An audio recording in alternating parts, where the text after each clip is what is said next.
नमस्कार, बिहार तक देख रहे हैं आप और आपके साथ मैं हूं आशीष शवन। देखिए, अब से कुछ देर बाद बांकीपुर चुनाव का परिणाम आने वाला है और चुनाव का पूरा जो है विवरण हम आपके लिए लेकर आए हैं। लेकिन बांकीपुर उपचुनाव परिणाम को लेकर हमारे साथ लगातार आप दिन भर बने रहेंगे। उससे पहले कुछ अहम जानकारी दे देते हैं।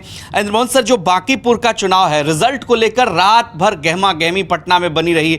जनसुराज के कार्यकर्ता भी खासे उत्साहित थे और बीजेपी के कार्यकर्ता इसलिए उत्साहित थे कि उनकी परंपरागत सीट है।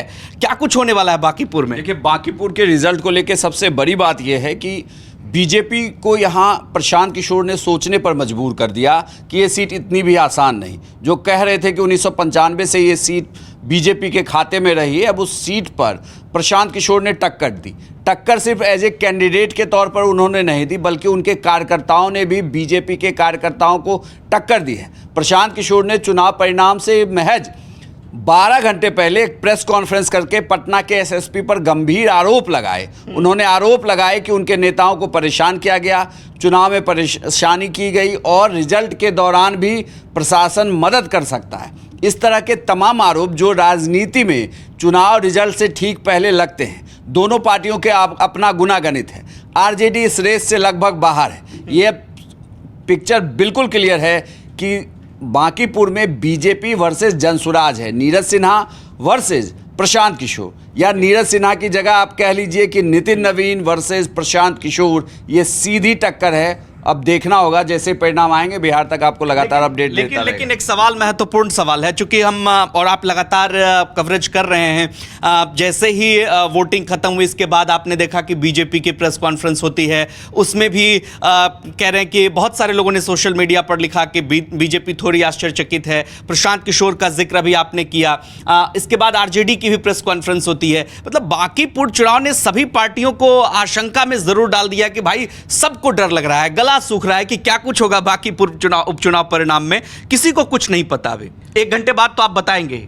बिल्कुल, जैसे जैसे परिणाम आएंगे हम बताएंगे ही। लेकिन हाँ, ये चुनाव दिलचस्प हुआ। इस चुनाव में प्रशांत किशोर के चूंकि चुनाव में उतरने से उन्होंने इस चुनाव को दिलचस्प बना लिया। अगर तीनों कैंडिडेट की बात करें, नो डाउट सभी कैंडिडेटों पर भारी तो प्रशांत किशोर ही दिखे। उनका टीम प्रबंधन भी बहुत शानदार दिखा।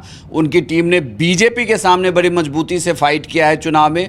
और जिस तरीके से वोटिंग हुई, अगर जातियाँ टूट गई है बांकीपुर में, तो समझिए कि परिणाम भी टूटेगा। इतना ही नहीं, अगर वार्ड वाइज जिस तरीके से रुद्रा एग्जिट पोल ने किया है और वार्ड वाइज उसी तरीके से अगर काउंटिंग आई, तो प्रशांत किशोर 50% वोट ला रहे हैं। इसमें सबसे बड़ी दिक्कत की बात है जो बीजेपी को सशंकित कर रही है, जो जनसुराज को भी सशंकित करती है कि भाई वोटिंग प्रतिशत महज 35% है। इस 35% में किसका वोटर निकला है और कौन उसे निकालकर बूथ तक अपने पाले में करवाया, ये बड़ी बात है। अगर कोई कह रहा है कि भाई फलाना सवर्ण जातियों में टूट हुई है, तो ऐसे आप ऐसे भी देखिए, जो राजनीतिक जानकार कहते हैं कि भाई सवर्ण जातियां वोट डालने निकल ही नहीं रही थी। अगर वो निकली नहीं तो फिर टूट कैसे हुई? क्या उनका वोट एकोमोडेट नहीं हो पाया, या फिर ये कहा गया कि जो बड़ी जातियां हैं वो जनसुराज के पाले में गई, अगर वो निकली नहीं तो पाले में कैसे जाएंगी? फिर बीजेपी ने अगर अपने बैकवर्ड वोटों को एक साथ रखा है तो वहाँ पर उनके लिए एज है। लेकिन जैसे ही काउंटिंग शुरू होगी, तो आप इसे ऐसे समझिए कि शुरुआती 5 राउंड बड़े महत्वपूर्ण होंगे। इन 5 राउंड में कांटे की टक्कर अगर चली तो समझिए कि ये मुकाबला आखिरी राउंड तक जाने वाला है। अगर किसी ने एज ले लिया तो मुकाबला वहां से आगे निकल जाएगा। 30 सेकंड में दर्शकों को ये बता दीजिए कि आज बिहार तक क्या कुछ करने वाला है इस उपचुनाव परिणाम को लेकर, और दर्शकों को किस बात का इंतजार करना चाहिए? देखिए, दर्शकों को इंतजार करना चाहिए कि बिहार तक आपको सबसे पहले और सबसे सटीक नतीजे बताएगा हर राउंड वाइज। बांकीपुर उपचुनाव की काउंटिंग सेंटर पर हमारे 2 संवाददाता सुबह 6 बजे से मौजूद हैं, जो हर पल की आपको अपडेट दे रहा है। इतना ही नहीं, आपको बिहार तक के पेज पे हर एक वीडियो पल पल की आपको मिलेगी। इतना ही नहीं, हमारे बिहार तक के पेज पे आपको मल्टीपल लाइव भी देखने को मिलेंगे, यानी अलग अलग जानकारी, चाहे वो चुनाव आयोग की साइट से हो, हमारे रिपोर्टर का इनपुट हो, या फिर जो राजनीतिक जानकार हैं उनका विश्लेषण, सब कुछ आपको मिलेगा सिर्फ बिहार तक पर। चलिए, तो इंतजार मत करिए, आ जाइए। लाइव सेक्शन में आपको आना है, वीडियो सेक्शन में आना है,